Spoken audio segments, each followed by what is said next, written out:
Hi guys, welcome back to another episode of Gardening with Creations by DX & Co. Today I just wanted to show you the purpose of having a backup plan. As you can see from the start of this video, it was snowing outside today. So let me show you what I've rigged up in the house here to make sure that I don't lose my crops. As you can see, it's always handy to have something, some sort of a shelf, actually one that I actually trash picked, kind of nice little three-tiered shelf. And what we did there is there's a grow light, got off Marketplace, Facebook. It's always good to keep an eye out for deals.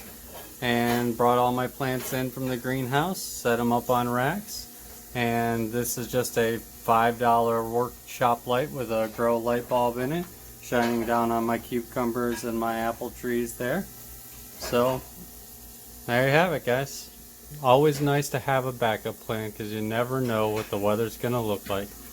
So you guys watching the quick update here. If you guys have any comments about what you guys are doing, comment down below. If you like this content, want to see more updates from the garden as the spring and summer progresses here, then like this video, subscribe to the channel below, and hit that notification bell for more content to come. Thanks a lot, guys, and as always, stay safe and have fun in your gardens.